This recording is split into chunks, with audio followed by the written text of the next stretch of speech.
Hello friends, इस video में आप सभी का स्वागत है। तो ये फिजिक्स का जो है लेक्चर नंबर 2 है, ठीक है। इसकी पीडीएफ आप सभी को डिस्क्रिप्शन बॉक्स में टेलीग्राम चैनल का लिंक मिल जाएगा।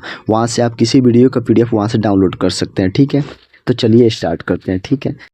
तो सबसे पहले यहाँ पे देखते हैं एसआई इंटरनेशनल सिस्टम यानी कि अंतर्राष्ट्रीय पद्धति, ठीक है। यानी कि अलग अलग जो देश थी, ठीक है।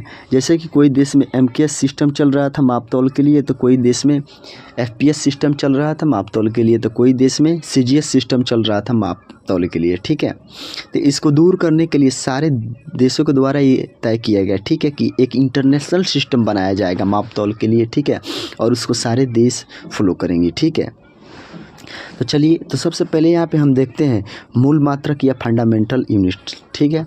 वे मात्रक जिन्हें व्यक्त करने के लिए किसी और की सहायता नहीं लेनी पड़ती है, ठीक है, उन्हें मूल मात्रक कहते हैं, जिनकी संख्या 7 है, ठीक है। अब नेक्स्ट यहाँ पे हम मूल मात्रक के बारे में समझ लेते हैं, ठीक है। मूल मात्रक की जो राशियाँ है, सबसे पहले लंबाई, द्रव्यमान, समय, विद्युत धारा, तापमान, पदार्थ की मात्रा, ज्योति तीव्रता, ठीक है।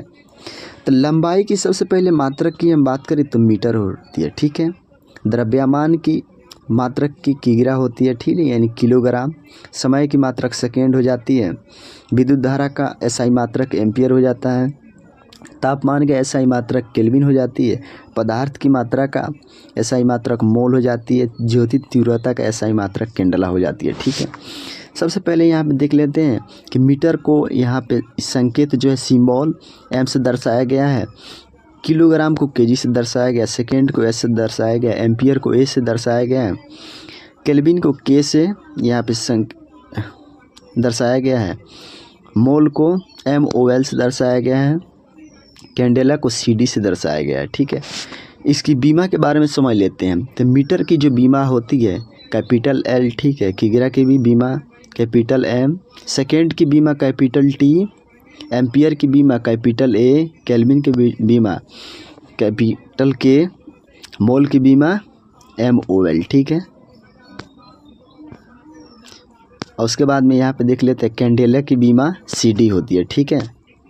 अब यहाँ पे नेक्स्ट हम देखते हैं दूसरा का व्युत्पन्न मात्रक, ठीक है। जिन्हें व्यक्त करने के लिए मूल मात्रकों की आवश्यकता होती है उन्हें हम व्युत्पन्न मात्रक कहते हैं। यानी कि जो मूल मात्रकों से मिलकर बनती है उन्हें हम क्या कहते हैं, व्युत्पन्न मात्रक कहते हैं, ठीक है। इनकी संख्या अनगिनत है, ठीक है। जैसे कि हम लोग यहाँ पे एग्जाम्पल से समझ लेते हैं, ठीक है। जैसे कि चाल बराबर होता है दूरी बटे समय, ठीक है। इसकी एसआई मात्रक की बात करें तो दूरी जो है वो मीटर हो जाएगा, ठीक है, क्योंकि दूरी का एसआई मात्रक मीटर होता है। यहाँ पे बटा है तो बटा, समय जो है इसका सेकेंड हो जाएगा, यानी कि चाल का जो मात्रक हो जाएगा उसका मीटर बटे सेकेंड हो जाएगा। या इसको इन्वर्स में लिखेंगे तो क्या चीज़ लिखेंगे, मीटर पर सेकेंड लिख देंगे, ठीक है। नेक्स्ट यहाँ पे हम तीसरा देखते हैं संपूरक मात्रक या सप्लीमेंट्री यूनिट्स, ठीक है। जिनकी संख्या कितनी है तो 2 है, ठीक है। सबसे पहले संपूरक राशियाँ को समझ लेते हैं। तो यहाँ पे देखिएगा संपूरक राशियाँ 2 है। पहला है एंगल या कोण, ठीक है। दूसरा है घन कोण या सॉलिड एंगल, ठीक है। तो यहाँ पे कोण का जो एसआई मात्रक हो जाएगा वो रेडियन हो जाएगा, ठीक है।